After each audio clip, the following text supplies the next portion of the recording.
Chapitre 1, la vie simple. Travis Mason se gara dans son allée à 18h47, exactement 13 minutes plus tard que d'habitude. Sa femme Katie le remarquerait. Elle le remarquait toujours. Après 12 ans de mariage et 15 ans ensemble au total, ils avaient développé ce genre de rythme. La synchronisation confortable de deux vies parfaitement entrelacées. Il avait rencontré Katie Wiggins dans un bar miteux à Alexandria, en Virginie, à l'époque où il était encore en service actif dans le renseignement militaire. Elle était étudiante en droit à Georgetown et noyait son chagrin après avoir raté un examen de contrat. Lui célébrait la conclusion réussie d'une opération dont il ne pouvait parler à personne. Ils avaient discuté jusqu'à 4 heures du matin et Travis avait su, au lever du soleil, qu'il avait trouvé quelque chose qui valait la peine de quitter les ombres. À présent, à 38 ans, Travis dirigeait Mason Risk Consultancy depuis un bureau modeste à Richmond. Il évaluait les vulnérabilités de sécurité pour des entreprises de taille moyenne, un travail ennuyeux qui payait bien et n'impliquait personne pour lui tirer dessus. Son passé militaire le rendait précieux. Son niveau d'habilitation le rendait cher. Sa discrétion le rendait fiable. La maison sentait le fameux poulet piccata de Katie. L'estomac de Travis gargouilla avec appréciation tandis qu'il accrochait ses clés au crochet près de la porte. « Tu es en retard ?» appela Katie depuis la cuisine, sa voix portant cette intonation musicale qui faisait encore bondir son cœur. La circulation sur la 64 était un cauchemar, répondit Travis, desserrant sa cravate en entrant dans la cuisine. Katie se tenait près de la cuisinière, ses cheveux auburn relevés en un chignon désordonné, portant le sweat surdimensionné de l'université de Virginie qu'elle lui avait volé des années auparavant, à 36 ans. Elle ressemblait encore à l'étudiante dont il était tombé amoureux. Elle se tourna, et il vit l'inquiétude dans ses yeux verts. « Ça va? Tu as l'air tendu ?» Travis força ses épaules à se détendre. Les vieilles habitudes avaient la vie dure. Même après 7 ans hors du service, il scannait encore instinctivement les pièces, cataloguait les sorties, évaluait les menaces. Longue journée, le comte Brennan devient compliqué. Katie l'étudia un moment de plus, puis sourit. « Eh bien, le dîner est presque prêt. Va te changer? Oh, et ton frère a appelé. Il veut savoir si nous venons au dîner du dimanche chez ta mère. Tu lui as dit que nous y serions? Je lui ai dit que tu le rappellerais. » Elle se tourna vers la cuisinière. « Tu sais comment Christopher réagit quand tu ne rappelles pas ?» Travis rit. Son jeune frère, Christopher Waller, ils avaient des pères différents. Un fait que Christopher portait comme un badge d'honneur, était professeur d'histoire au lycée avec un penchant pour le drame. Leur mère, Irene McKay, les avait élevés tous les deux après que le père de Travis soit mort pendant la première guerre du Golfe et que le père de Christopher ait disparu quand Christopher avait 3 ans. « Je l'appellerai après le dîner », promit Travis, en se dirigeant à l'étage pour se changer. 30 minutes plus tard, alors qu'ils terminaient leur repas, Katie tendit la main par-dessus la table et prit la sienne. « Travis, je dois te dire quelque chose. » Son cœur s'emballa. Ce ton précédait généralement quelque chose d'important. « Je suis enceinte ?»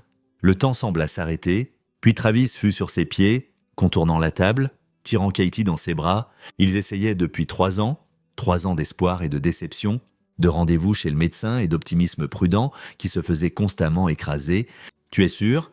murmura-t-il dans ses cheveux. « Confirmé ce matin ? 8 semaines. Je voulais attendre que nous soyons passés le premier trimestre, mais je ne pouvais pas te le cacher. » Elle recula pour le regarder, des larmes coulant sur son visage. « Nous allons avoir un bébé. Travis ?» Il l'embrassa, goûtant le sel et la joie. « Je t'aime tellement. » Bon sang, ils passèrent la soirée à faire des plans, à appeler la famille, à rire et à pleurer à parts égales. Katie s'endormit sur le canapé vers 22 heures, épuisée mais heureuse. Travis la porta au lit, l'aborda et resta un long moment dans l'encadrement de la porte, la regardant respirer. Tout dans sa vie l'avait mené à ce moment, le danger, la violence, les années dans des pièces sombres, à prendre des décisions encore plus sombres.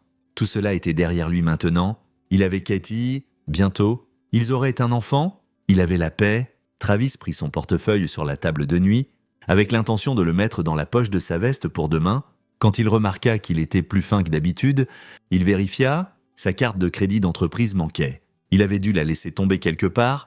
Il retrace mentalement ses pas. Le bureau, le café, la pharmacie où il avait acheté les vitamines prénatales de Katie, le parking. Il avait sorti son portefeuille pour payer le stationnement. Il avait dû faire tomber la carte là-bas. Travis vérifia son téléphone. 23h43, le parking serait encore accessible. Ce n'était qu'à 15 minutes. Il prit ses clés, prudent pour ne pas réveiller Katie, et sortit dans la nuit, L'air d'octobre était vif, portant les premiers signes de l'hiver à venir. La ville était calme à 7 heures, avec seulement une voiture occasionnelle passant sous les réverbères.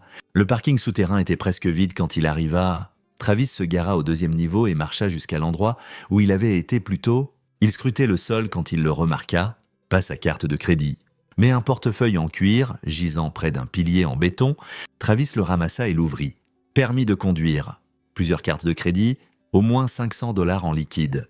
Le permis identifiait le propriétaire comme Eduardo Hines, 50 ans, avec une adresse dans le riche West End. Une lueur de reconnaissance tira sur la mémoire de Travis, mais il ne pouvait pas la situer. Le nom lui était familier d'une manière ou d'une autre. Un mouvement attira son regard. Un homme en costume coûteux marchait vers un SUV Mercedes noir à environ 9 mètres de là, la cinquantaine.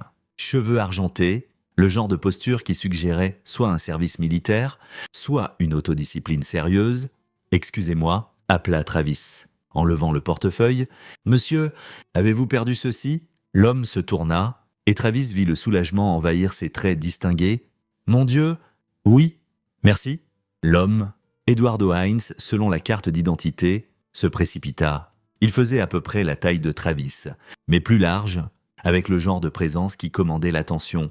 Son costume coûtait probablement plus cher que le paiement de la voiture de Travis. « Je ne peux pas vous remercier assez bien, » dit Eduardo, en vérifiant le contenu du portefeuille. « Tout est là. S'il vous plaît, laissez-moi vous donner une récompense. » Il commença à sortir des billets. « Ce n'est pas nécessaire, » dit Travis, en levant une main. « N'importe qui ferait la même chose. » Eduardo l'étudia avec des yeux sombres et intelligents. Il y avait quelque chose de dérangeant dans ce regard, une froideur sous la chaleur. Un homme honnête, rare de nos jours. Il sortit une carte de visite à la place. « Prenez au moins ceci, Eduardo Hines.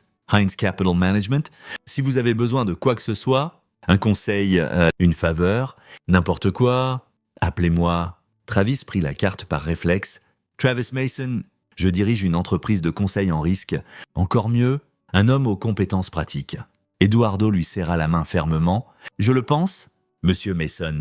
Vous m'avez rendu un grand service ce soir.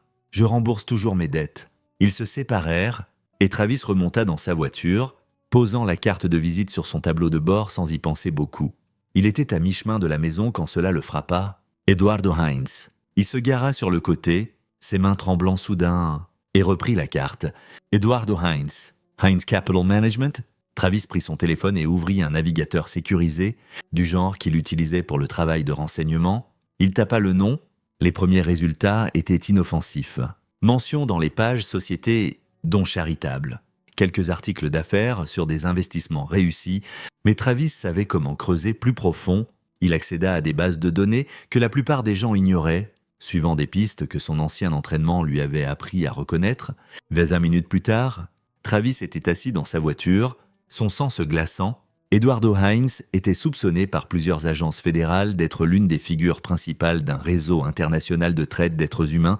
Aucune accusation n'avait jamais tenu. Ses avocats étaient trop bons, ses connexions trop profondes, mais les rapports de renseignement que Travis accéda peignirent le portrait d'un monstre caché derrière un vernis de respectabilité, des femmes et des enfants trafiqués à travers les frontières, des vies ruinées, des familles brisées, et Eduardo Hines était au centre de tout cela. Intouchable. Travis fixa la carte dans sa main. Il devrait la détruire. Oublier que cela s'était passé. Il avait Katie à penser maintenant. Un bébé en route, ce n'était pas son combat. Mais il avait regardé Eduardo dans les yeux, il avait serré la main de l'homme, et maintenant, Eduardo avait son nom. Le téléphone de Travis vibra, un texto d'un numéro inconnu. « Merci encore pour ce soir, j'ai enquêté sur vous. Monsieur Mason, un passé impressionnant. Nous devrions parler bientôt. Burke. » La formation de Travis s'activa immédiatement. Eduardo avait son nom. Cela signifiait qu'Eduardo pouvait trouver tout le reste. Son adresse, sa famille, sa vie entière. Et Eduardo était le genre d'homme qui nouait les bouts lâches. Travis démarra sa voiture et commença à conduire, pas vers la maison, mais loin d'elle. Il ne pouvait pas mener les gens d'Eduardo à Katy. Il avait besoin de réfléchir, de planifier. Il avait fait 3 pâtés de maison quand il remarqua le SUV noir dans son rétroviseur. Il le suivait déjà. Travis prit le virage suivant, à droite, puis un gauche rapide. Le SUV resta avec lui. Son esprit passa en revue des scénarios, des possibilités, des menaces.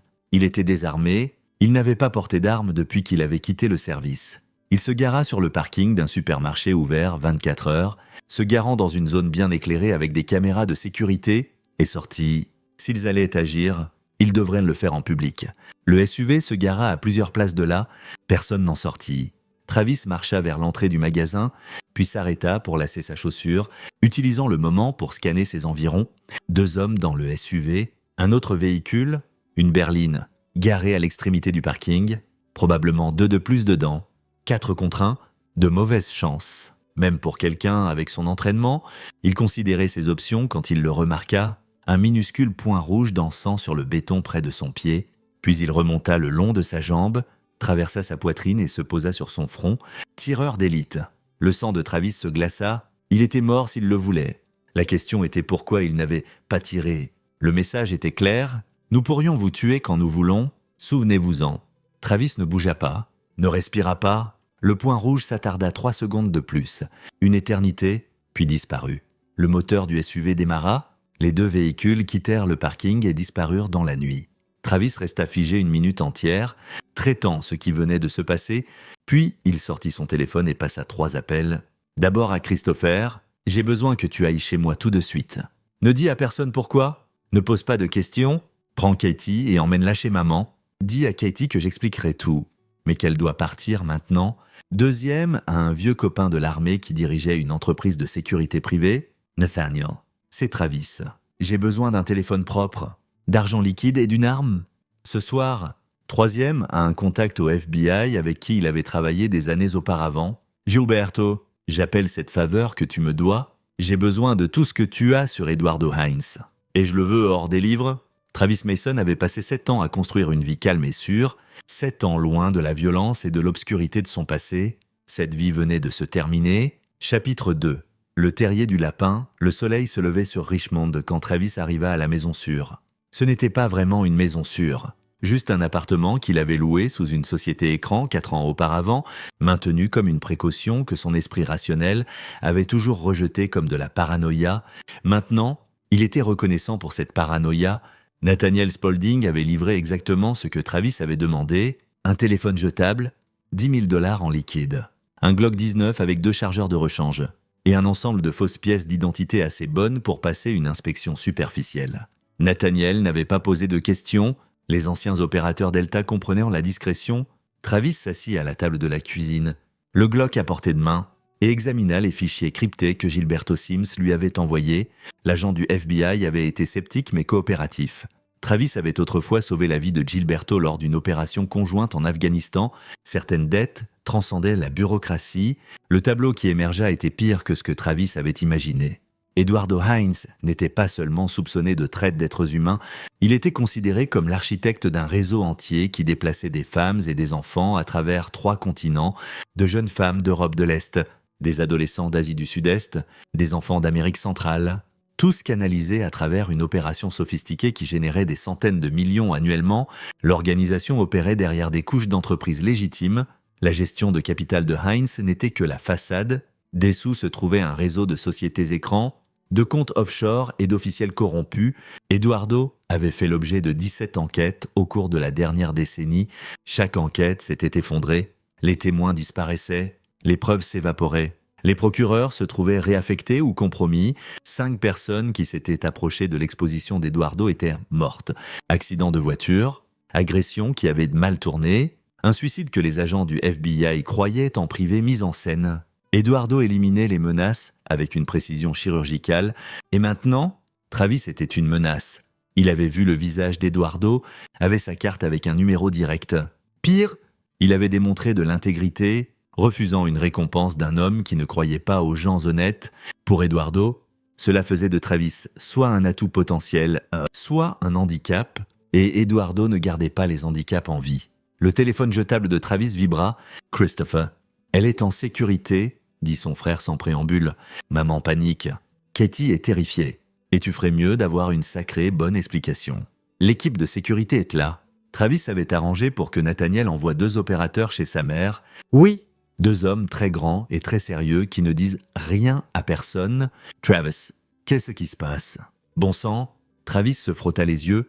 Il était éveillé depuis 26 heures. Tu te souviens de ce boulot que j'avais avant de commencer la société de conseil? celui dont tu ne peux pas parler. Ce boulot m'a rendu bon pour trouver des choses que les gens veulent cacher. Hier soir, j'ai accidentellement trouvé quelque chose que je n'aurais pas dû. Maintenant, des gens très dangereux pensent que je suis un problème.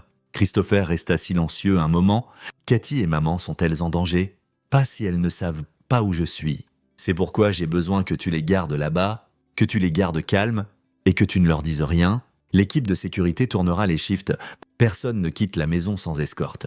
Pour combien de temps? Jusqu'à ce que je répare ça. Travis. Chris, j'ai besoin que tu me fasses confiance. S'il te plaît. Son frère soupira. Katie veut te parler. Il y eut un bruit de froissement, puis la voix de Katie, tendue par la peur et la colère.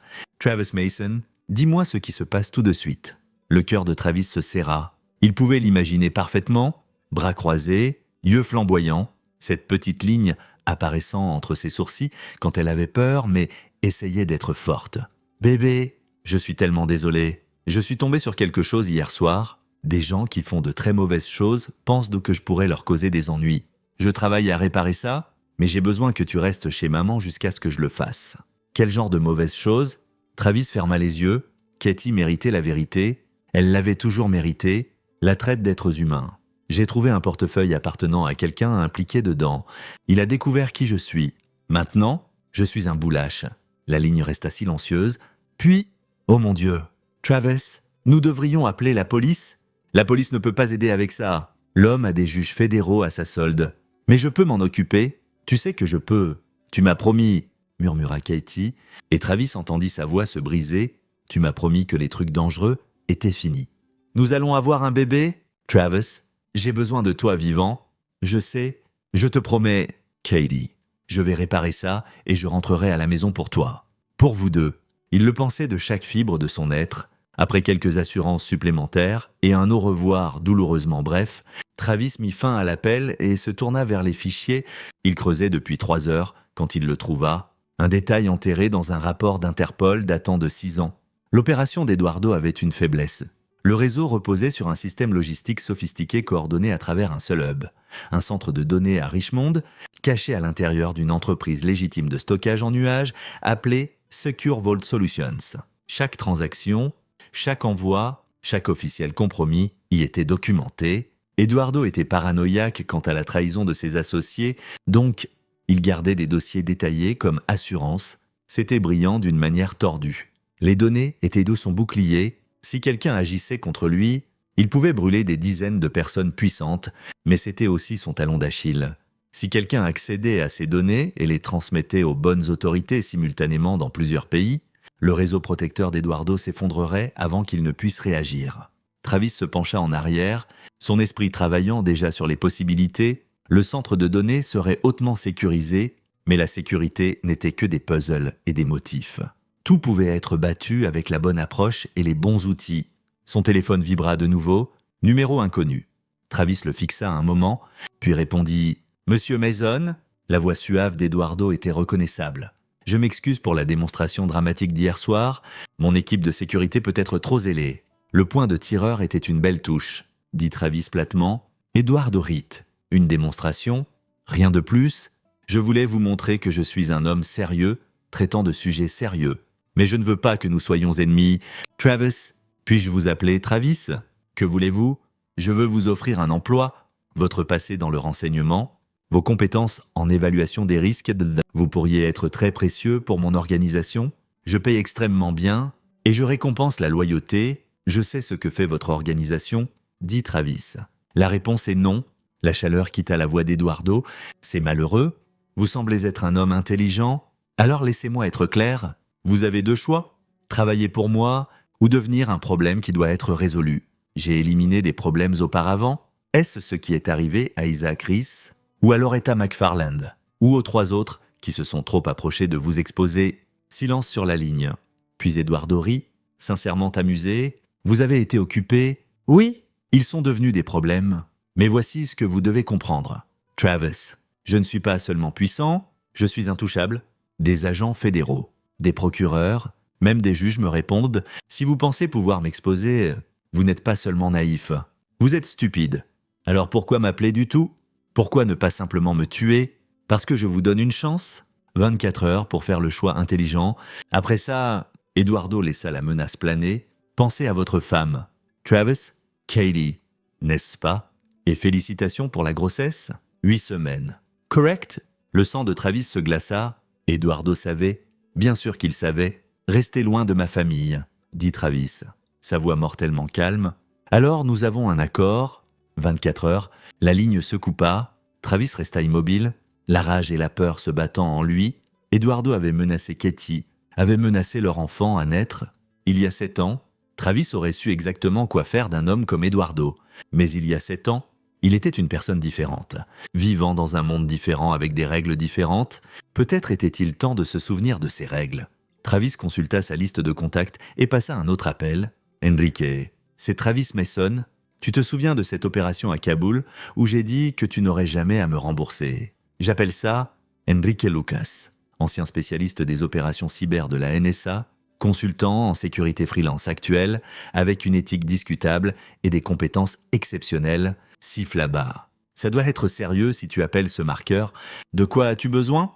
Accès à un centre de données sécurisé. J'ai besoin d'extraire chaque fichier sans laisser de traces. Puis, de planter des preuves qui font ressembler ça à quelqu'un d'autre. Ce n'est pas une petite demande. Travis, peux-tu le faire? Est-ce qu'un ours chie dans les bois? Bien sûr que je peux le faire, mais ça va te coûter ce marqueur plus 10 000 pour l'équipement. Marché conclu. J'ai besoin que ce soit fait en 48 heures. 36. Enrique corrigea. Si nous faisons ça, nous le faisons vite et proprement. Envoie-moi les détails. Travis passa l'heure suivante à esquisser son plan. C'était risqué, probablement fou et certainement illégal, mais Eduardo avait commis une erreur critique. Il avait menacé Katie. Travis avait passé des années à construire une vie paisible, mais sous cette vie se trouvait un homme qui avait opéré dans les ombres, qui avait pris des décisions impossibles dans des situations impossibles. Eduardo avait réveillé cet homme, et cet homme était très bon dans ce qu'il faisait. Chapitre 3, le piège commence. Travis passa la journée à préparer méthodiquement. La préparation avait toujours été sa force. Mesurer 2 fois, couper 1 fois, anticiper chaque variable, c'était ce qui l'avait gardé en vie lors d'opérations qui avaient été tuées des hommes mieux entraînés. À midi, il avait identifié 3 composants critiques du réseau d'Eduardo qui devaient être démantelés simultanément. Le centre de données était le cœur, mais il y avait 2 autres points faibles. Un coordinateur logistique nommé Brian Klein qui gérait le mouvement réel des victimes et une opération de blanchiment d'argent menée à travers une chaîne de magasins d'encaissement de chèques appartenant au cousin d'Eduardo, Clinton Lynch. Frapper les 3 en même temps, et l'organisation d'Eduardo serait paralysée avant qu'il ne puisse répondre. Travis examinait des images satellites du bâtiment de Secure Vault Solutions quand son téléphone jetable sonna. « Gilberto, tu dois reculer. »« Travis, » dit l'agent du FBI sans préambule. « Je viens d'apprendre qu'Eduardo Hines a déposé une plainte ce matin affirmant que tu l'as harcelé. Tu plaisantes? Il dit que tu as fait des appels menaçants, que tu l'as suivi, que tu as fait des accusations folles sur son entreprise. Il a un avocat qui prépare une ordonnance restrictive et des accusations possibles de harcèlement. » Travis rit amèrement. Donc il pose les bases pour me discréditer si je rends public. Intelligent. Travis, il a aussi des amis au bureau. Je subis des pressions pour te couper. Si tu fais quelque chose de stupide, je ne peux pas te protéger. Je ne te le demande pas. Mais j'ai besoin d'une faveur de plus. Bon sang, Travis. Dans 48 heures, je vais t'envoyer un paquet de données. Quand tu le recevras, tu dois l'envoyer simultanément à chaque agence enquêtant sur Eduardo. FBI, DEA, Interpol, IRS, tout le monde. Le paquet doit frapper en même temps pour qu'ils ne puissent pas l'arrêter. Gilberto resta silencieux. Qu'y a-t-il dans ce paquet? Tout. Dossier financier, témoignages de victimes, registre de paiement, nom de chaque officiel à sa solde, assez pour faire tomber tout son réseau. Et comment comptes-tu obtenir ces informations exactement? Moins tu en sais, mieux c'est. Mais Gilberto, c'est réel. Eduardo a menacé ma femme enceinte. Je ne m'en vais pas et je ne vais pas mourir. Donc soit tu m'aides à le faire tomber de la bonne manière, soit je le fais à ma manière. Une autre pause. Puis, envoie-moi le paquet, je le distribuerai. Mais Travis, si ça tourne mal, je n'ai jamais entendu parler de toi. Compris? Merci. Après avoir mis fin à l'appel, Travis se rendit dans un centre commercial à 40 minutes de la ville. Enrique Lucas l'attendait sur le parking, appuyé contre un van banal, ressemblant exactement à ce que Travis se rappelait, la trentaine. Expression perpétuellement amusée, tatouages aux manches, dépassant de sous sa veste. Bon sang. Mason, quand tu as appelé ce marqueur, tu ne plaisantais pas? Enrique fit un geste vers le van. J'ai tout ce dont nous avons besoin. Plateforme de piratage portable, brouilleur de signal, équipement de masquage thermique. Mais je dois demander, es-tu sûr de ça? La sécurité de ce centre de données est sérieuse. Chiffrement de niveau militaire. Accès biométrique. Gardes armés. J'ai percé pire, dit Travis. Quand tu étais en service actif avec l'oncle Sam pour te soutenir, maintenant, tu es un papa de banlieue avec une hypothèque. Travis croisa son regard. Un papa de banlieue dont la famille est menacée par un homme qui trafique des enfants. Tu es toujours partant? Ou devrais-je trouver quelqu'un d'autre? Enrique sourit. Bon sang, je suis partant? J'ai toujours voulu faire tomber un vrai méchant. La plupart de mes clients sont des corporations essayant de voler d'autres corporations. Ça, c'est presque héroïque. Rien d'héroïque là-dedans, c'est de la survie. Ils passèrent 3 heures à passer en revue le plan. Le centre de données était dans un parc de bureaux, relativement isolé, avec une sécurité qui serait redoutable pour un amateur, mais gérable pour 2 professionnels qui savaient ce qu'ils faisaient.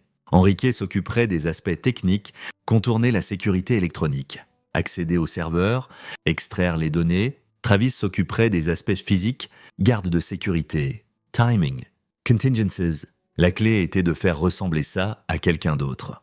Travis avait passé la matinée à créer une piste numérique pointant vers l'un des concurrents d'Eduardo, un autre trafiquant nommé Austin Nguyen qui essayait de s'installer sur le territoire d'Eduardo. Quand les données d'Eduardo seraient volées, toutes les preuves pointeraient vers l'organisation de Nguyen. Laissez les monstres s'entre-dévorer, une chose de plus, dit Travis. J'ai besoin que tu plantes des données supplémentaires pendant que nous y sommes. Quel genre de données? Travis lui tendit une clé USB, dossier financier montrant Eduardo en train de détourner de son propre organisation, paiement vers un compte suisse qu'il seul peut accéder, de l'argent volé à ses partenaires. Fais en sorte que ça ressemble à ce qu'il les trompe depuis des années. Enrique siffla. Tu ne le voles pas seulement, tu retournes toute son organisation contre lui. Il a menacé ma famille, je vais lui prendre tout, son entreprise, sa liberté, ses alliés, sa sécurité. Quand j'en aurai fini, il n'aura rien. Rappelle-moi de ne jamais te mettre en colère. Mason. Ce soir-là, Travis appela Katie depuis une cabine téléphonique à une station-service. L'équipe de sécurité avait mis en place une rotation sécurisée et Nathaniel rapporta aucune activité suspecte autour de la maison de sa mère. Eduardo gardait ses distances, probablement en supposant que Travis céderait sous la pression. Grosse erreur, et j'ai peur, admit Katie. Christopher ne me dit rien. Ta mère est hors d'elle, et je suis assise ici enceinte et terrifiée en me demandant si je vais devenir veuve. Tu ne le deviendras pas, dit Travis fermement. Katie, j'ai besoin que tu m'écoutes. Dans 48 heures, ce sera fini. Je vais réparer ça. Comment? Travis, cet homme semble instable. Peut-être devrions-nous simplement, je ne sais pas, disparaître. Changer nos noms, déménager quelque part. Il nous trouverait. Les hommes comme Eduardo le font toujours. La seule façon d'être en sécurité est de lui enlever son pouvoir. Et tu peux faire ça? Travis pensa au plan, à toutes les pièces se mettant en place. Oui, je peux. Après avoir raccroché, Travis rentra à la maison sûre.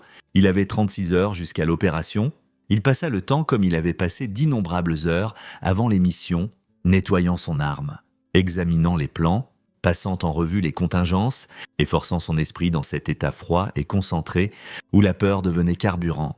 À 2 heures du matin, la seconde nuit, Enrique vint le chercher dans le van.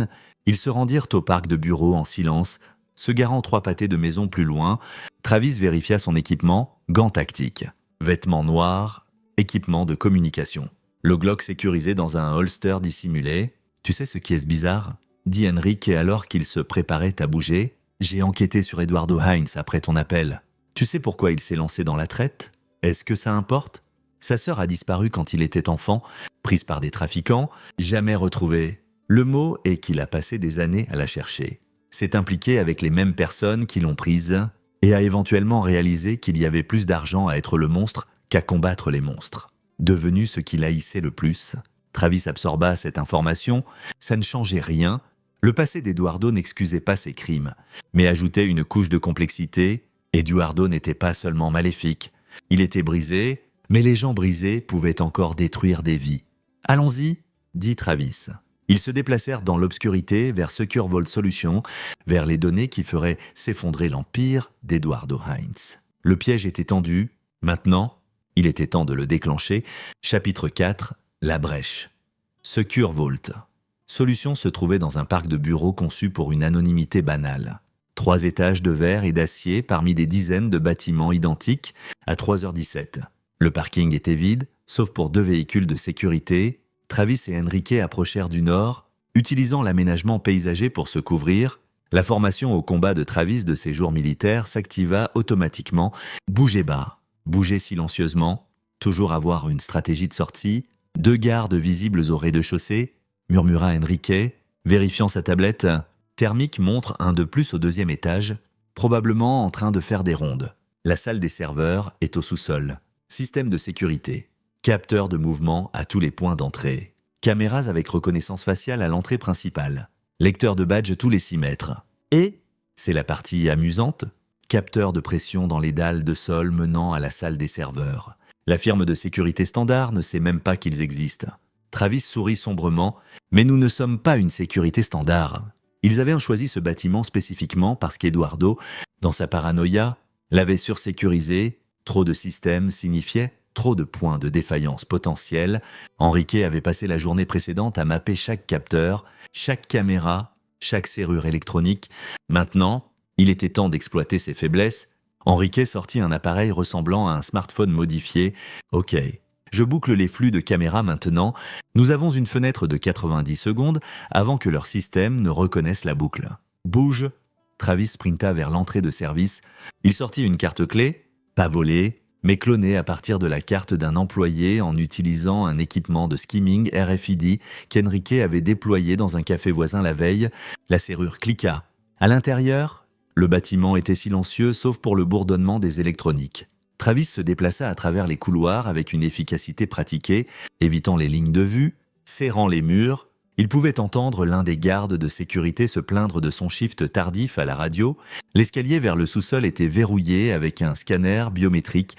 Travis sortit une copie en silicone d'une empreinte digitale, prélevée sur une tasse à café dans le café du bâtiment la veille, et la pressa sur le capteur. La serrure se déverrouilla. « Je suis dans l'escalier », murmura Travis dans son con. « Compris », répondit Enrique à travers son oreillette. « J'accède au bureau de sécurité maintenant. »« Attends !» Travis descendit au sous-sol. La salle des serveurs était derrière une porte en acier renforcée avec un autre verrou biométrique et un clavier numérique. C'était la partie délicate. « Ok, j'ai le contrôle de leur système de sécurité », dit Enrique. « Désactivation des capteurs de pression. Maintenant, tu es libre jusqu'à la porte ? J'aurai besoin de 3 minutes pour craquer le chiffrement du verrou biométrique. Fais-le en 2. Ce garde au 2e étage va commencer sa prochaine ronde dans 5 minutes. » Travis entendit les doigts d'Enrique voler sur un clavier. « Tu as toujours été optimiste sur les délais. Tu te souviens de Kandahar ? Nous nous en sommes sortis de Kandahar, à peine. » Mais il y avait un sourire dans la voix d'Enrique. « Ok, j'y suis. Biométrique désactivé. Contournement du clavier. Got it. Porte ouverte. » La serrure cliqua. Travis ouvrit la porte et entra dans une pièce remplie de racks de serveurs, leur LED clignotant comme une constellation. La température était arctique. Le système de refroidissement travaillant en heures supplémentaires. Magnifique. Respira Enrique à travers le commet. Ok, j'ai besoin d'un accès physique. Trouve le terminal 7, rack bleu sur le mur et... Travis le localisa et sortit une clé USB modifiée, le hardware personnalisé d'Enrique qui pouvait interfacer directement avec les protocoles de sécurité du serveur. Il la brancha. Connecté, dit Enrique. Commence l'extraction des données. Ça va prendre 10 minutes. Nous n'avons pas 10 minutes. Alors, je suppose qu'il vaut mieux ne pas se faire prendre. Je télécharge aussi ton paquet bonus. Les dossiers financiers montrant Eduardo en train de détourner de ses partenaires. C'est élégant. Travis. Quand ces gens découvriront qu'il leur volait, Travis scannait la pièce, cataloguant les sorties et les points d'étranglement potentiels. Quand son oreillette grésilla, « Travis, nous avons un problème, » dit Enrique. La tension se glissant dans sa voix, « Je vois une activité inhabituelle sur le réseau. Quelqu'un accède au système à distance. Eduardo. Vérifie maintenant. Ça vient d'un serveur du FBI. » Le sang de Travis se glaça. Gilberto a dit qu'il avait des amis au bureau. Eduardo doit avoir quelqu'un qui surveille cet endroit. S'ils réalisent que quelqu'un est physiquement dans la salle des serveurs, ils en verront tout. Police, les gens d'Eduardo, tout le monde. Travis prit une décision. Combien de temps jusqu'à ce que le téléchargement soit complet ? 7 minutes. Et combien de temps jusqu'à ce qu'il localise de notre position ? Peut-être 10, peut-être 5. Ça dépend de leur tech. Télécharge plus vite? Je suis déjà au maximum. Enrique pausa. Quelqu'un essaie de tracer notre connexion. Travis, nous devons avorter. Non, nous avons besoin de ces données. Travis se dirigea vers la porte, arme sortie. À quelle distance est leur trace? Ils routent d'à travers bon sang. Ils sont bons? Ils ont isolé le bâtiment. Maintenant, ils vérifient chaque étage. Nous avons peut-être 2 minutes avant qu'ils sachent exactement où tu es. L'esprit de Travis passa en revue des scénarios. Si le contact FBI d'Eduardo appelait la police locale, Travis serait arrêté avant que Gilberto ne puisse distribuer les données. Si Eduardo envoyait ses propres gens, Travis pourrait ne pas quitter le bâtiment vivant. Nouveau plan, dit Travis. Laisse la clé USB en place. Je pose un piège. Il se déplaça rapidement à travers la salle des serveurs, trouvant ce dont il avait besoin, un système de suppression d'incendie avec activation manuelle. Travis sortit un couteau et coupa des fils spécifiques sur le panneau de contrôle. Puis ouvrit une valve juste assez pour laisser une petite quantité de gaz à long dans la pièce. « Qu'est-ce que tu fais ?» demanda Enrique. « Les faire penser qu'il y a un incendie ?» Petite fuite, assez pour déclencher les alarmes et amener les pompiers, mais pas assez pour endommager réellement les serveurs. Dans le chaos, personne ne saura que nous étions là jusqu'à ce que nous soyons partis depuis longtemps. C'est en fait intelligent, mais tu dois sortir maintenant. Travis se dirigeait vers la porte quand il entendit des pas dans l'escalier. Plusieurs personnes descendant vite. Compagnie, murmura Travis. Il se cacha derrière un rack de serveurs.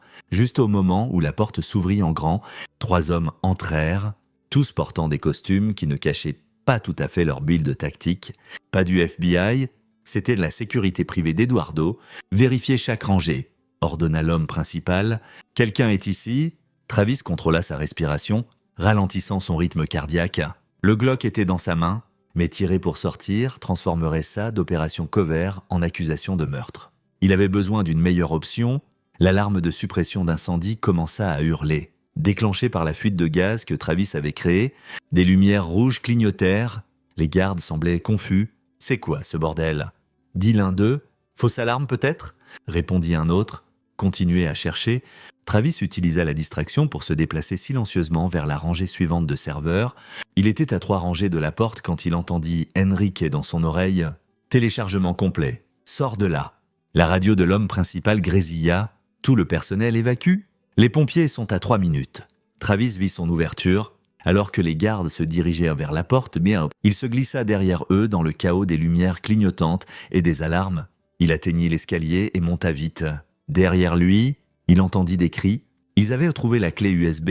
Travis émergea au rez-de-chaussée pour le trouver se remplissant d'employés confus qui avaient été appelés après l'alarme. Il se joignit à la foule se dirigeant vers les sorties, juste un autre visage dans le chaos, dehors. Les camions de pompiers arrivaient. Travis marcha calmement vers la ligne des arbres, puis se mit à courir une fois hors de vue. Enrique l'attendait avec le van, 2 pâtés de maison plus loin. « C'était plus proche que je n'aurais aimé », dit Enrique alors que Travis sautait dedans. « Avons-nous tout ?»« Tout. Dossier financier, route de traite, témoignages de victimes, nombre de chaque officiel payé. Plus tes preuves plantées, montrant Eduardo en train de voler à ses partenaires et la fausse piste pointant vers Austin Nguyen. Quand ça frappera, l'organisation d'Eduardo est finie. » Travis se permit un moment de satisfaction, puis son téléphone vibra. Numéro inconnu. Il répondit, très astucieux. « Monsieur Mason », la voix d'Eduardo était froide. « Entrez par effraction dans mon centre de données, simulez un incendie. Vous êtes meilleur que je ne pensais. Vous ne pouvez pas prouver que j'y étais. Oh, je sais que vous y étiez. Mes gens ont trouvé votre petite clé USB et ils ont trouvé autre chose. Un témoin. L'une des employées est arrivée tôt pour des heures supplémentaires. Elle vous a bien vu ? L'estomac de Travis chuta. Je ne vous crois pas. Son nom est Florence Warren.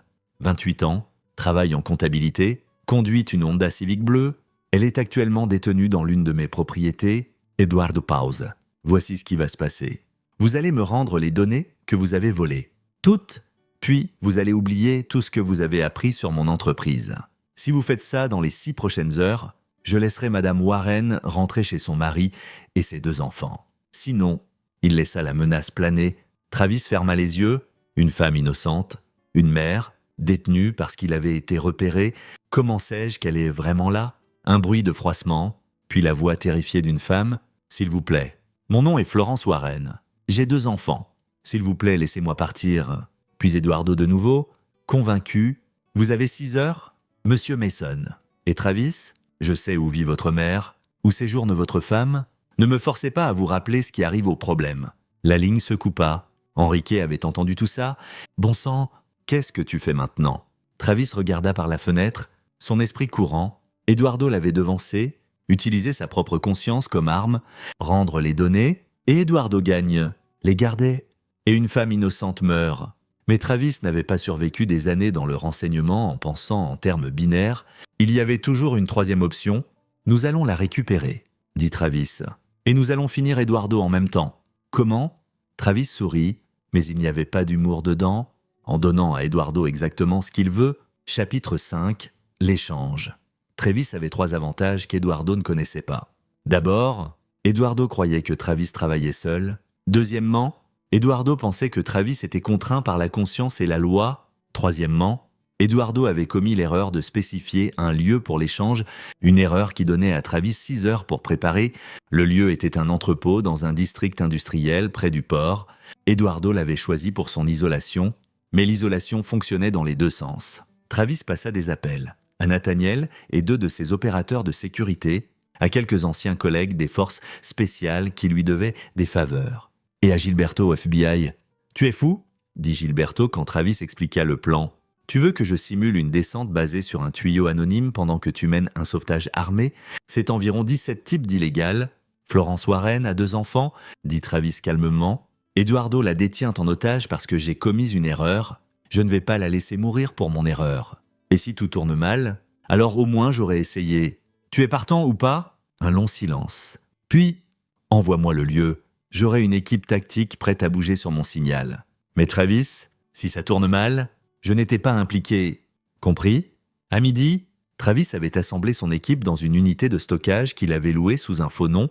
Nathaniel Spalding avait l'air sombre, mais prêt. Les autres opérateurs, d'anciens Marines nommés Eddie Garrett et Fred Gray, étaient des professionnels impassibles qui ne posaient pas de questions. Travis étala les schémas de l'entrepôt qu'Enrique avait tirés des registres de la ville. Eduardo veut les données en échange de Florence Warren. Il aura une sécurité lourde, probablement 15 à 20 personnes. Il s'attendra à ce que je vienne seul et désarmé. Au lieu de ça, nous entrons en équipe, armés, et nous ne partons pas sans elle. Règle d'engagement, demanda Eddie. Nous ne sommes pas des tueurs. Neutralisés, désarmés, mais ne tirez pas sauf si pas le choix. Le FBI va faire une descente sur l'endroit 90 secondes après que nous ayons extrait Florence. Les gens d'Eduardo seront pris. Il perdra cette installation et Florence rentrera chez sa famille. Et les données? Demanda Nathaniel. Travis leva une clé USB. Je donne à Eduardo exactement ce qu'il veut. Chaque fichier du centre de données, complètement intact. Il sourit. Il ne saura simplement pas que Gilberto a déjà des copies et que dans environ 8 heures, chaque agence d'application de la loi, enquêtant sur Eduardo, recevra des paquets complets, simultanément. Fred sourit, espèce de salaud sournois. Ils passèrent 2 heures à répéter l'opération. À 16h47, ils chargèrent dans 2 véhicules et se rendirent à une zone de mise en place à 800 mètres de l'entrepôt. Le téléphone de Travis sonna à exactement 17 heures. « Monsieur Mason, dit Eduardo, je suppose que vous avez mes données? Je les ai. Florence Warren est-elle indemne? Complètement indemne? Venez-vous seul comme indiqué? Oui, mentit Travis. Pas d'armes? Pas d'armes? Bien. Il y a une porte sur le côté est de l'entrepôt. Entrez là dans exactement 10 minutes. Si je vois quelqu'un d'autre, ou si vous êtes armé, Madame Warren meurt immédiatement. Compris? Compris? Travis mit fin à l'appel et regarda son équipe. Ok.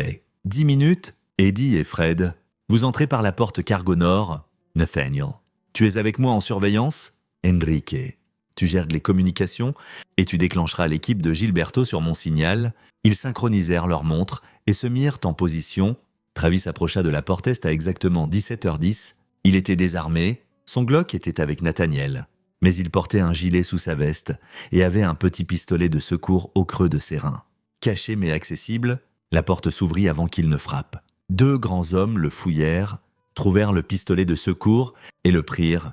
Ils le menèrent dans l'entrepôt. L'espace était vaste et mal éclairé, rempli de conteneurs d'expédition et d'équipements industriels. Eduardo se tenait au centre, impeccablement vêtu comme toujours, flanqué de 6 hommes armés. Florence Warren était assise sur une chaise à proximité, mains liées, larmes coulant sur son visage. Madame Warren, appela Travis, je vais vous ramener à votre famille. Monsieur Mason, dit Eduardo, écartant les bras. Bienvenue, avez-vous mes données? Travis leva la clé USB. Juste ici, tous de vos serveurs. Libérez Florence. Et c'est à vous, Eduardo rit. Vous devez me prendre pour un idiot. Donnez-moi la clé d'abord. Je vérifierai qu'elle est authentique. Et ensuite nous discuterons de la libération de Madame Warren. Ce n'était pas l'accord. L'accord est ce que je dis qu'il est. L'expression d'Eduardo durcit. Vous avez pénétré dans mon installation, volé ma propriété et causé une perturbation significative. Vous avez beaucoup de chances que je sois prêt à échanger tout ça. Maintenant, donnez-moi la clé. Travis vit Florence le regarder, pleine d'espoir et terrifiée. Il vit les gardes d'Eduardo avec leurs armes levées, il vit le piège dans lequel il était entré, et il vit Nathaniel dans les chevrons au-dessus, fusil pointé, attendant le signal de Travis. « Ok, » dit Travis, avançant lentement, « voici vos données. » Il lança la clé USB à Eduardo, qui l'attrapa et la tendit immédiatement à l'un de ses hommes. « Vérifiez-la » ordonna Eduardo, pendant que l'homme sortait un ordinateur portable. Travis se rapprocha de Florence. « Ça va aller ?» lui dit-il doucement. « Je veux juste rentrer à la maison » murmura-t-elle. « Vous le ferez. » « Je promets. » L'homme d'Eduardo leva les yeux de l'ordinateur. « Tout est là. Chaque fichier. Excellent. » Eduardo sortit un pistolet et le pointa sur Travis. « Maintenant, nous allons avoir une conversation sur ce qui arrive aux gens qui me volent. Vous avez dit que vous la libéreriez, dit Travis, gardant sa voix calme. J'ai menti. Voyez-vous, Travis, vous avez été une épine dans mon pied depuis le moment où vous avez ramassé mon portefeuille. Je ne peux pas laisser ça impuni, donc voici ce qui va se passer. Vous allez me regarder tuer Florence Warren, puis je vais vous tuer, puis je vais envoyer mes gens chez votre mère, et ils vont tuer votre femme et votre enfant à naître. Je veux que vous compreniez le coup de me croiser. » Florence commença à sangloter. Travis sentit la rage monter dans sa poitrine, mais il garda sa voix stable. « Vous êtes vraiment un monstre. »« Je suis un homme d'affaires, » corrigea Eduardo. « C'est juste des affaires ?» Travis regarda directement Eduardo et dit clairement « Maintenant, 3 choses se passèrent simultanément. Nathaniel tira des chevrons, touchant l'un des gardes d'Eduardo. Eddie et Fred firent irruption par l'entrée nord. Armes levées, et les portes principales de l'entrepôt explosèrent vers l'intérieur, alors que les équipes tactiques du FBI envahissaient, sirènes hurlantes. FBI. Tout le monde au sol. Le chaos éclata. Les hommes d'Eduardo se dispersèrent, certains se rendant, certains essayant de combattre. Travis plongea vers Florence, coupant ses liens avec un couteau que Fred lui lança. Des balles volèrent. L'un des gardes d'Eduardo tomba, puis un autre. Eduardo resta figé un moment, réalisant qu'il avait été surpassé, puis il courut vers une sortie latérale. « Nathaniel !» cria Travis. Le fusil de Nathaniel craqua une fois. Eduardo trébucha, touché à la jambe, et tomba en criant. En 2 minutes, c'était fini. Les hommes d'Eduardo étaient soit au sol avec les mains menottées, soit inconscients. Florence Warren pleurait de soulagement, tandis qu'un paramédic la vérifiait, et Eduardo Hines gisait sur le sol de l'entrepôt, entouré d'agents du FBI. Son empire s'effondrant autour de lui, Gilberto approcha Travis. « C'était la chose la plus folle que j'ai jamais vue. Tu aurais pu être tué, mais je ne l'ai pas été, » répondit Travis. « Et Florence est en sécurité. Et Eduardo est en garde à vue. Ouais. À ce sujet, nous avons trouvé assez d'armes et de matériel illégal dans cet entrepôt pour l'inculper d'une 12aine de crimes, même avant que ton paquet de données ne frappe. Il est fini ?» Travis regarda Eduardo, qui était chargé sur une civière pendant qu'un agent lui lisait ses droits. Leurs yeux se croisèrent un moment. L'expression d'Eduardo était de la haine pure. « Tu m'as détruit ?» dit Eduardo. « Tu t'es détruit toi-même ?» répondit Travis. « Je n'ai fait qu'aider. » Alors que Travis quittait l'entrepôt, il appela Katie. « C'est fini, » dit-il quand elle répondit « Tu peux rentrer à la maison ? Nous sommes en sécurité. » Il l'entendit pleurer de soulagement. « Je t'aime tellement, je t'aime aussi. » Vous deux. Ce soir-là, Travis s'assit dans la maison sûre, épuisé mais satisfait. Regardant les nouvelles, l'arrestation d'Eduardo Hines était l'actualité principale. Au matin, le paquet de données sortirait et l'étendue complète de ses crimes serait révélée. Mais Travis savait que ce n'était pas fini. Pas encore, parce qu'Eduardo Hines avait des amis puissants, des avocats chers et une réputation pour éviter les conséquences.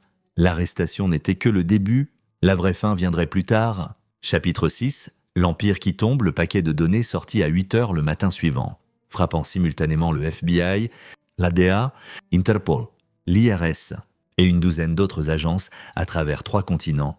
Travis l'avait chronométré délibérément. Eduardo était en garde à vue fédérale, incapable de passer des appels ou d'orchestrer une couverture quand la bombe tomberait.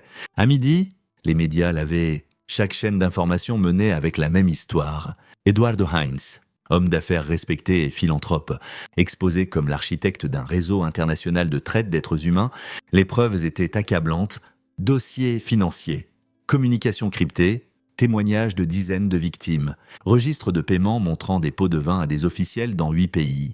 Mais Travis avait ajouté quelque chose en plus. Les preuves plantées, montrant qu'Eduardo avait détourné de son propre organisation, volant des millions à ses partenaires et associés, ce détail alluma un feu que Travis savait brûlerait plus fort que n'importe quelle enquête fédérale. Il regarda les nouvelles depuis son appartement, Katie à ses côtés, sa main dans la sienne. Elle était rentrée ce matin-là, contre les protestations initiales de Travis. Mais le FBI avait confirmé qu'Eduardo était enfermé dans une installation fédérale sans chance de caution. « Est-ce vraiment fini ?» demanda Katie. « Presque, » dit Travis. Son téléphone jetable vibra. Un texto d'un numéro inconnu. « Tu as gagné. Félicitations, mais ce n'est pas fini, Beurk. » Travis le montra à Katie. « Il essaie encore de nous menacer depuis la prison. Eduardo ne fait pas de menaces en l'air, » dit Travis pensivement.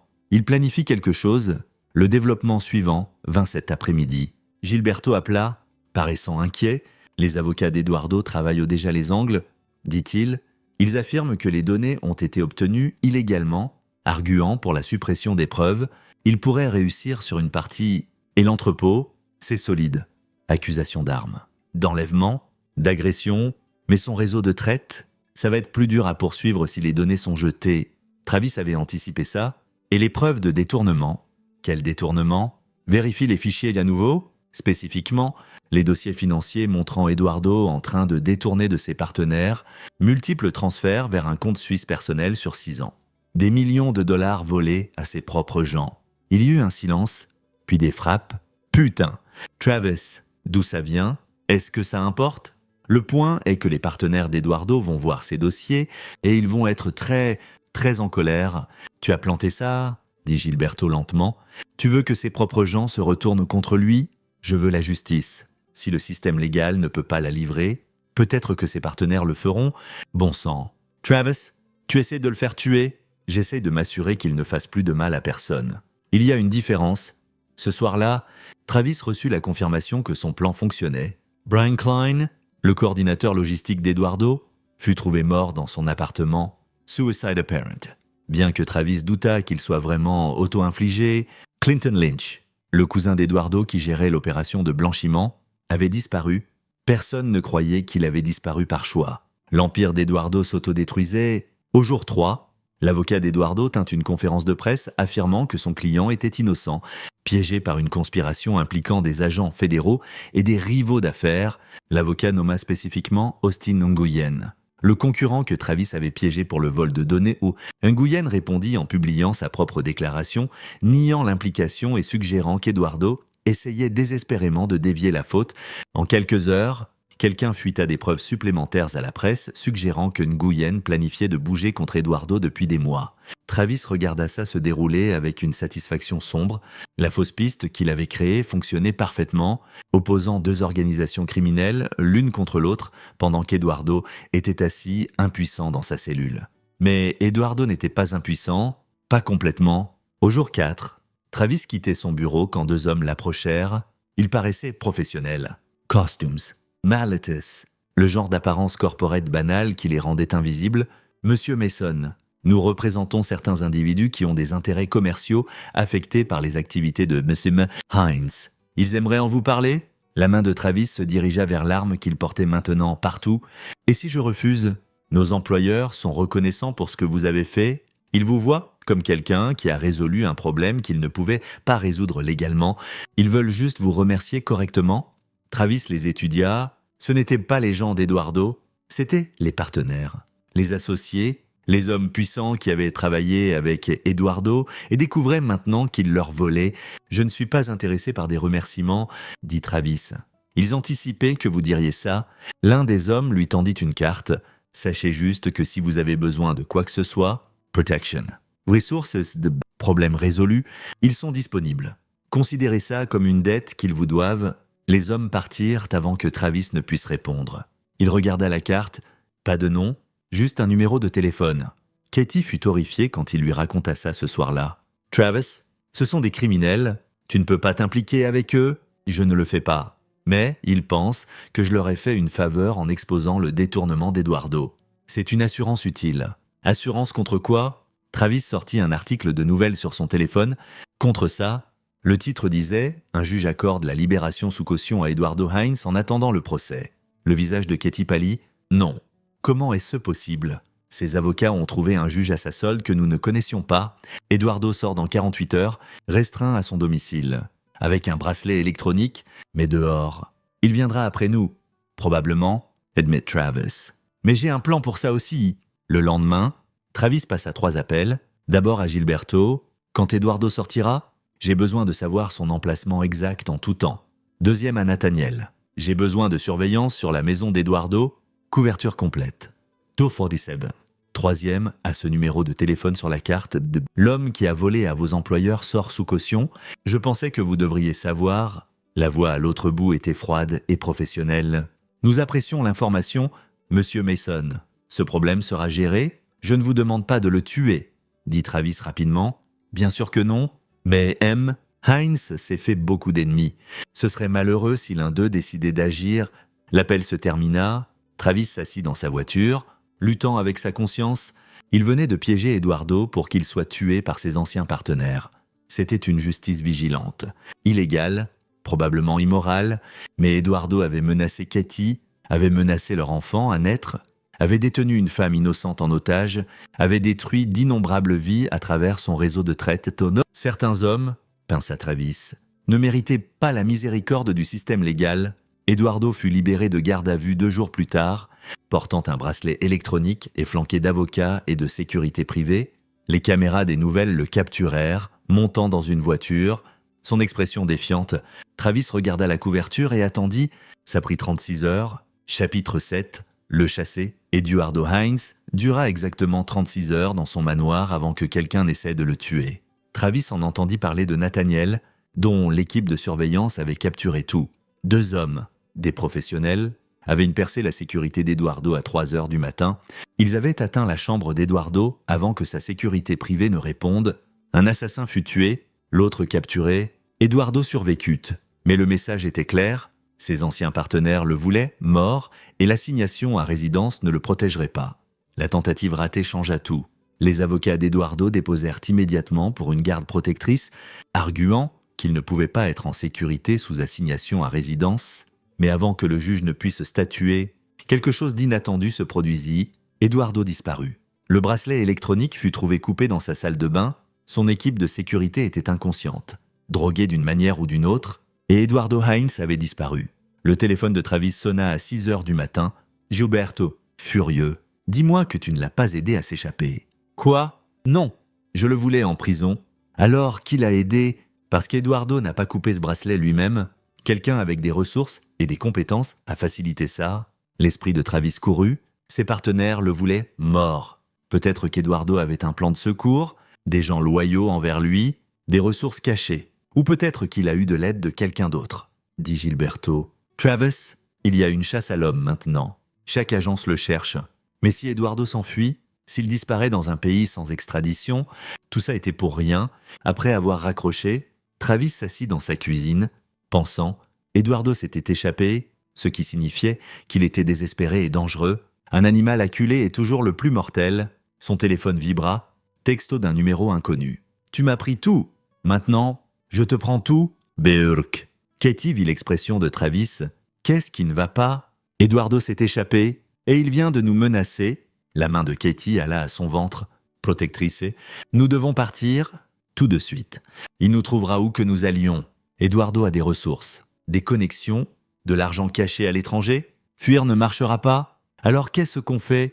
Travis regarda sa femme, sa détermination farouche mêlée à la peur. « Nous finissons ça ? Définitivement. » Il appela Enrique. « J'ai besoin que tu trouves Eduardo. Utilise chaque outil, chaque contact, chaque base de données illégale que tu peux accéder. Trouve-le. Travis, Chaque agence fédérale avec des satellites le cherche. Mais ils suivent des règles. Nous, non. Trouve-le.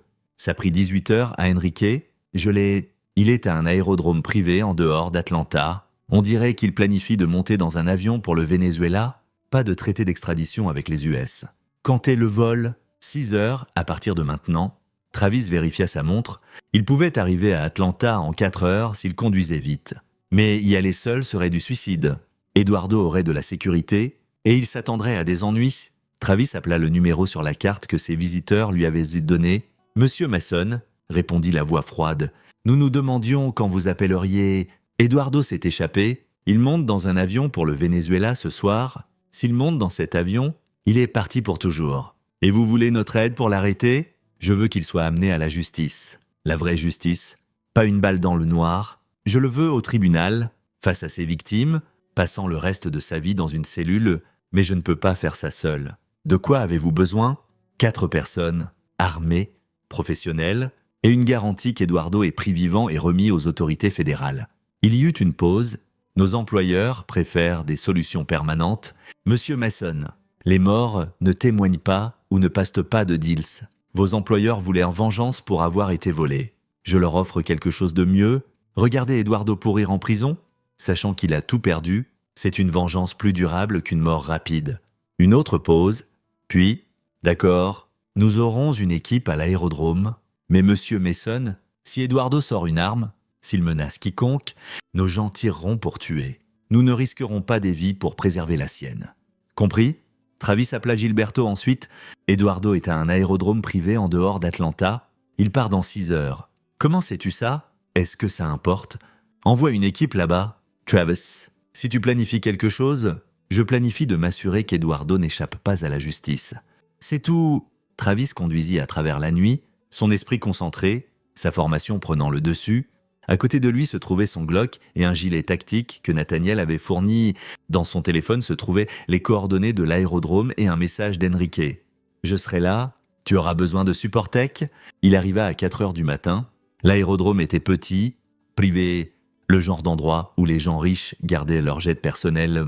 L'avion d'Eduardo était sur le tarmac, un Gulfstream G150. Probablement emprunté à l'un de ses rares alliés restants, Travis se gara à 400 mètres et marcha à travers la ligne des arbres.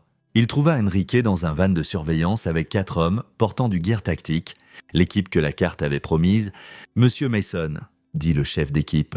Son accent suggérait une origine d'Europe de l'Est. « Mon nom est irrelevant. Ce qui importe, c'est la cible. Eduardo Hines est à l'intérieur du hangar avec 6 personnels de sécurité. Il est armé, il est dangereux et il sait que des gens viennent pour lui. Le FBI est en route, dit Travis. ETA 90 minutes. Nous devons garder Eduardo ici jusqu'à ce qu'ils arrivent. Pourquoi ne pas simplement le tuer? Demanda l'un des autres opérateurs. Parce que je veux qu'il affronte chaque personne qu'il a blessée. Je veux qu'il entende leur témoignage au tribunal. Je veux qu'il passe des décennies en prison sachant qu'il a perdu. C'est la justice. Le chef d'équipe hocha la tête. Vous êtes un homme étrange? Monsieur Mason, la plupart des gens dans votre position voudraient du sang. Je l'ai voulu, admet Travis. Mais j'ai une femme enceinte à la maison qui mérite un mari qui n'est pas un meurtrier. Eduardo va en prison. Pas dans une tombe. Ils passèrent 1 heure à planifier l'assaut. Travis approcherait du sud, créant une distraction. L'équipe tactique percerait du nord, utilisant des méthodes non létales pour neutraliser la sécurité d'Eduardo. Enrique brouillerait les communications pour qu'Eduardo ne puisse pas appeler de renfort. À 5h30, ils bougèrent. Travis approcha du hangar prudemment, utilisant des conteneurs d'expédition pour se couvrir. Il pouvait voir Eduardo à travers une fenêtre, parlant au téléphone, paraissant nerveux. L'homme était acculé et il le savait. Travis était sur le point de signaler l'équipe quand une voiture s'arrêta au hangar. 3 hommes en sortirent. Plus de sécurité, ou peut-être les pilotes d'évasion d'Eduardo. La situation se compliquait. Le téléphone de Travis vibra. Texto du chef d'équipe. Nous bougeons dans 60 secondes. Soyez prêts. Travis sortit son Glock et se rapprocha. Il avait promis à Katie qu'il rentrerait. Il comptait tenir cette promesse, mais d'abord, il devait finir ça. Chapitre 8, la confrontation. L'équipe tactique perça le hangar avec des grenades flash et précision. Travis entendit les explosions, vit les flashs et entra derrière eux.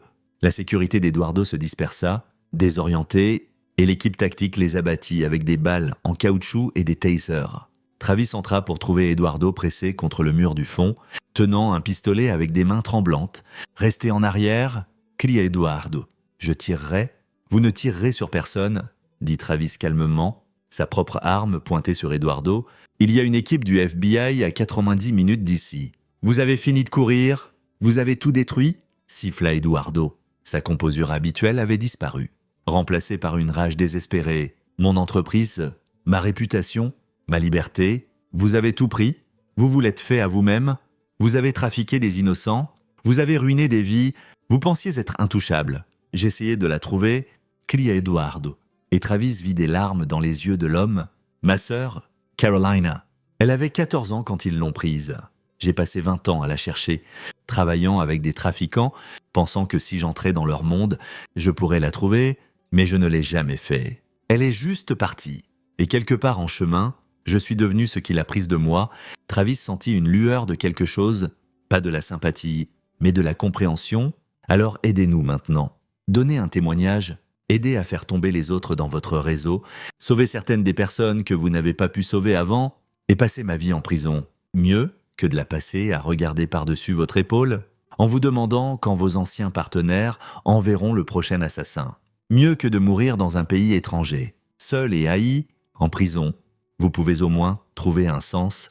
Vous pouvez aider les gens. » Le pistolet d'Eduardo vacilla. Pendant un moment, Travis pensa qu'il pourrait vraiment se rendre. Puis Eduardo sourit, froid et cruel. « Vous êtes naïf, monsieur Mason. Les hommes comme moi n'ont pas d'arc de rédemption. Nous ne trouvons pas de sens. Nous combattons jusqu'à ce que nous ne puissions plus combattre. » Il balança son pistolet vers Travis. 3 choses se passèrent dans la seconde suivante. Travis tira, touchant l'épaule d'Eduardo. Le pistolet d'Eduardo déchargea, la balle partant large, et l'un des opérateurs tactiques tira une balle en caoutchouc qui toucha Eduardo à la poitrine.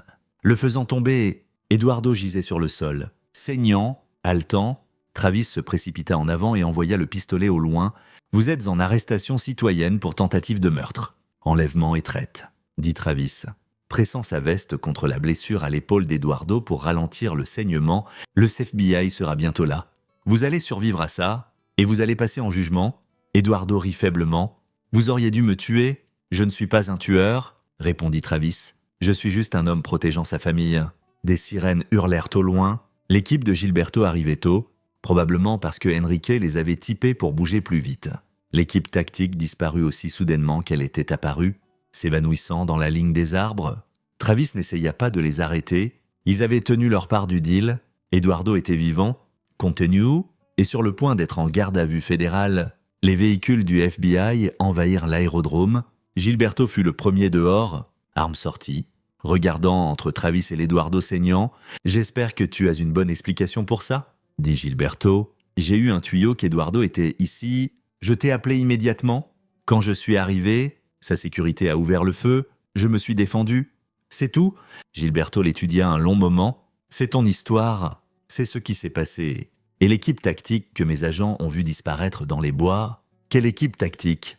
demanda Travis innocemment. Gilberto sourit presque. « Sors d'ici avant que je doive t'arrêter. » Et Travis ? « Nous sommes quittes maintenant.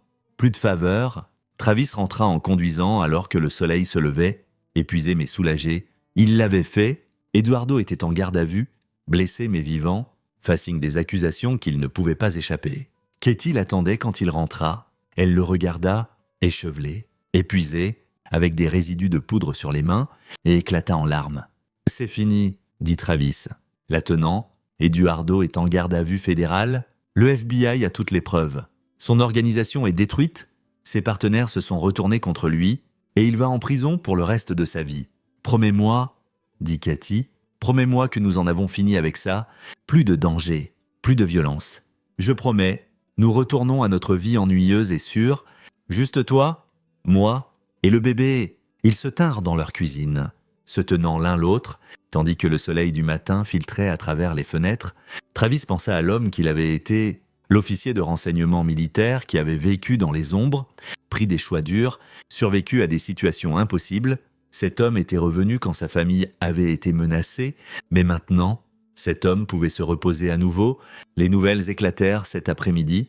Eduardo Hines capturé en tentant de fuir le pays, accusations supplémentaires déposées, témoins coopérants se présentant. Le réseau de traite s'effondrait mondialement, avec des arrestations en cours dans 8 pays. Travis regarda la couverture avec satisfaction. La justice n'était pas toujours jolie ou propre. Parfois, elle requérait d'opérer dans des zones grises, de plier les règles, de faire des choix que la plupart des gens ne feraient pas. Mais Eduardo ferait face à ses victimes. Il passerait en jugement. Il passerait le reste de sa vie à payer pour ce qu'il avait fait. C'était une justice suffisante. 3 mois plus tard, Travis s'assit dans une salle d'audience fédérale, regardant Eduardo Hines être mené, portant une combinaison orange et des entraves. Le procès avait été accéléré vu les preuves accablantes et la confession d'Eduardo. Une confession que Travis savait motivée par l'autopréservation plutôt que par le remords.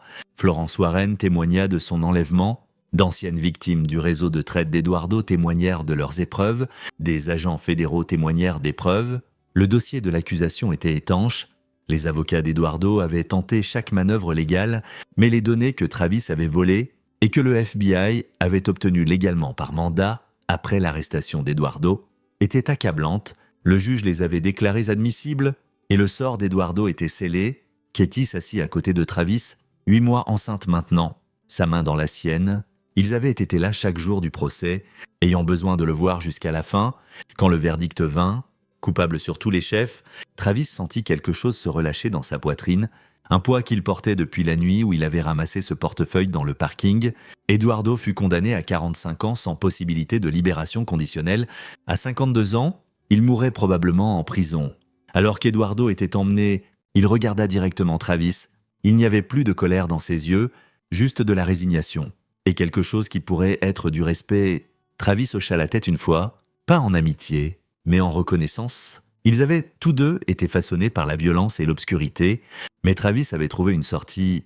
Eduardo Jamais, dehors du tribunal, les reporters envahirent. Travis déclina toutes les interviews, gardant Katie proche. La protégeant du chaos, ils atteignirent leur voiture et rentrèrent en silence. Ce soir-là, alors qu'ils s'asseyaient dans la nurserie, Travis peignant les murs pendant que Katie triait les vêtements de bébé, elle posa la question qui l'attendait. « Le regrettes-tu » N'importe quelle partie. Travis réfléchit. « Je regrette qu'une femme innocente ait été entraînée dedans. Je regrette que Florence Warren et sa famille aient traversé cette terreur. Mais est-ce que je regrette d'avoir fait tomber Eduardo ? Non, c'était un monstre. Il a détruit des vies. Quelqu'un devait l'arrêter. Tu n'es pas un justicier. Travis, tu es un bonhomme qui a fait ce qu'il devait faire. Le suis-je ? J'ai planté des preuves. J'ai opposé les partenaires d'Eduardo contre lui. J'ai brisé une 12aine de lois. Je ne suis pas sûr de ce que ça fait de moi. » Katie se leva et marcha vers lui, prenant son visage dans ses mains. « Ça fait de toi quelqu'un qui protège ceux qu'il aime. Ça fait de toi quelqu'un qui combat pour les gens qui ne peuvent pas se battre eux-mêmes. Ça fait de toi exactement l'homme que j'ai épousé. » Travis l'attira contre lui, sentant leur bébé donner des coups entre eux. Une nouvelle vie, un nouveau début. Son téléphone vibra. « Testo di Gilberto. Compte final. 47 arrestations à travers 8 pays. 89 victimes sauvées. Le réseau d'Eduardo est fini.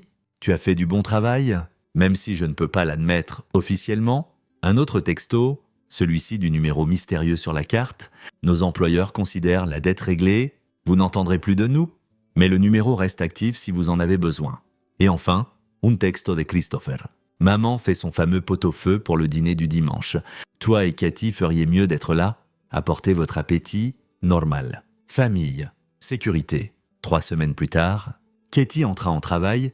Travis lui tint la main à travers 22 heures de contraction, exercice de respiration et médicaments contre la douleur. Et quand leur fille arriva enfin, ta Triquilo, hurlant et parfaite. Travis sentit quelque chose changer en lui. Ils la nommèrent Carolina, après la sœur qu'Eduardo avait perdue et jamais retrouvée. « C'est un beau nom » dit Katie, épuisée mais rayonnante. « Bien que je remarque que tu as choisi un nom avec du sens, Eduardo a fait des choses terribles, » dit Travis, tenant sa fille pour la première fois, mais sa douleur était réelle, sa perte était réelle. Peut-être que la vie de Carolina peut être ce qui est devenu de cette obscurité.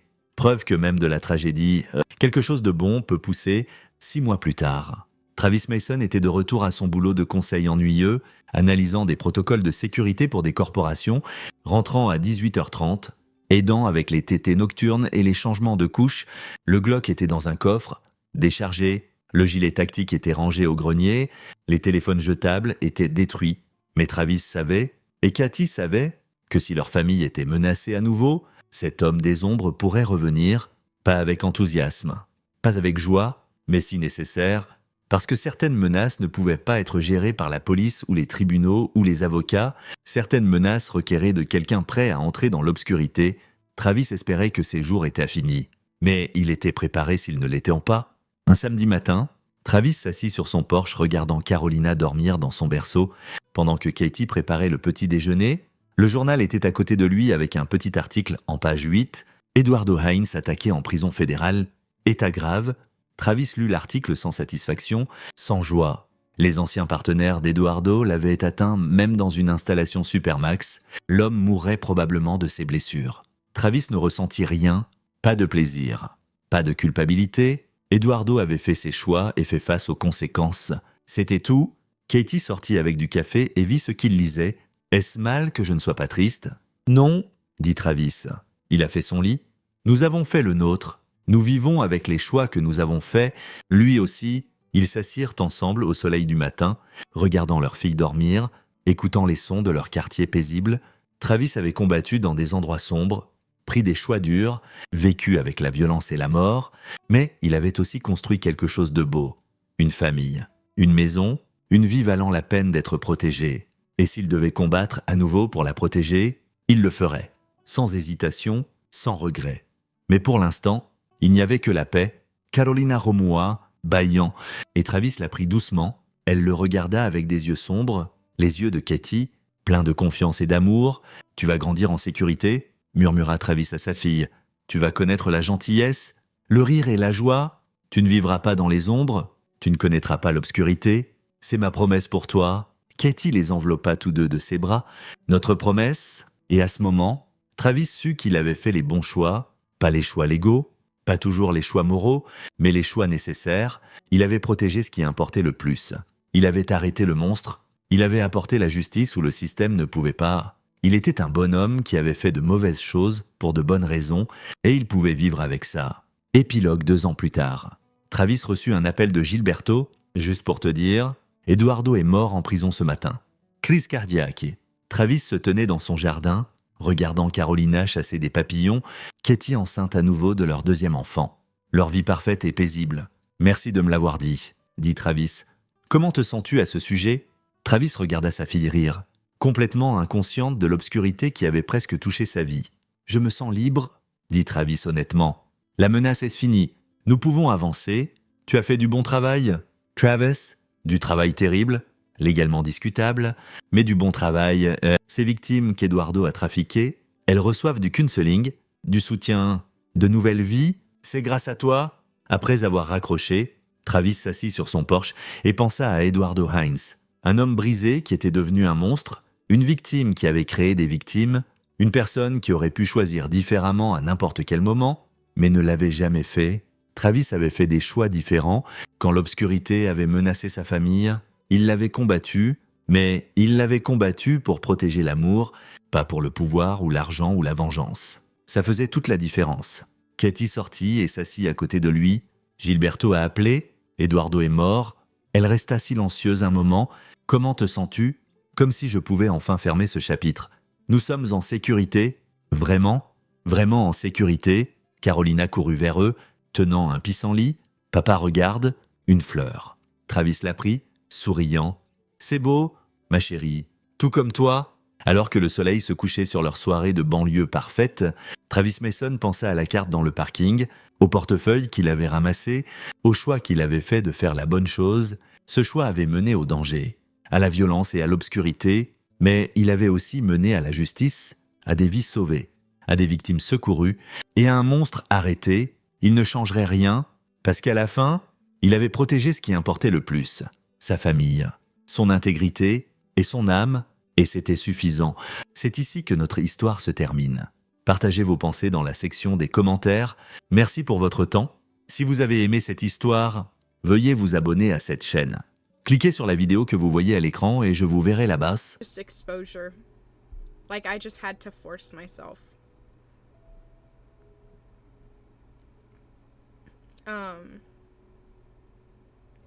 I've always had thoughts where I had a girlfriend even though I'm really young. Thinking about it makes me happy, but I know something is wrong with me. I'm confused because who doesn't want a girlfriend? Like, even when I was like 6 years old, I was like, this is my wife. We will marry. And it was just my best friend. Because I didn't know what a wife was. I was just like, oh, it's my life friend. But, so I don't know what you mean. Even though I'm really young, thinking about it makes me happy. I feel like that's normal. So maybe I'm misunderstanding you.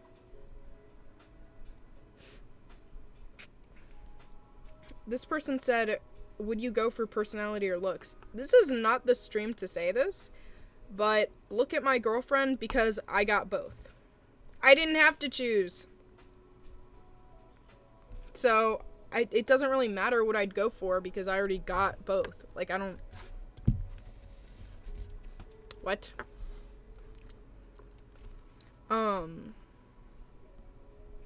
However, personality. Yeah. What made me... I was attracted to her because of what she looks like, but I fell in love because of how she acts. Anyways, I really struggle with talking to people, like really bad social anxiety, even with my friends. I'm 14. I don't know what to do because I want to be able to talk to people. It starts with hello. I mean, like, tell your friends, hey, I'm anxious. Can you... I have a hard time including myself in conversations. Could you invite me in more often? Or say, like, what do you think? So that I have an opportunity to say things without feeling awkward and, like, waiting to say something. You know what I mean? Like, ask them to help you. Talk to them. Also, you're 14. Who isn't awkward at 14? I feel like... This is the advice I got when I was 14, and it pissed me off. Hello? Hello. Hello. There's a big balloon blocking your face, so there was a little bit of delay there. Oh, what is this, mother? Be careful. Oh my god. Try on those clothes. I was gonna wait till I was done streaming. When are you done streaming? Probably not too far from now. Did you look at any of your sides? I did. Okay, good. Be careful, it might be hot. Okay. What was I talking about? Oh, that was the advice I hated when I was younger. But you are not alone in feeling awkward. I promise you. You look around and it feels like everyone else has friends except for you. Trust me, no one likes themselves. And if they do, they're the anomaly, not you. But regardless, there are some people who it's a lot harder for, you know? Me included. And it probably doesn't seem like that because I'm live constantly and talking to 100 of you, but, you know, like, you are gonna be okay. You aren't alone. Social anxiety is not that uncommon. There are probably a good chunk of each class you go into, each classroom that is experiencing some sort of social anxiety. Like, you aren't alone in this. You aren't the only one experiencing this, and you're gonna be okay. You're still unique, and your issues are still your own, but you're also not alone. Regardless, it just takes practice and, leaps of faith, whatever. Like, it's hard, and you can talk to a counselor, you can talk to a teacher, you can talk to your friends, you can talk to your family. Whoever you have that you trust. If you don't trust anyone, this is why we have those streams. Because I'm here to tell you, you're gonna be okay. Sorry, there's an ad that keeps wanting to play. I feel like I'll never be good enough for anything.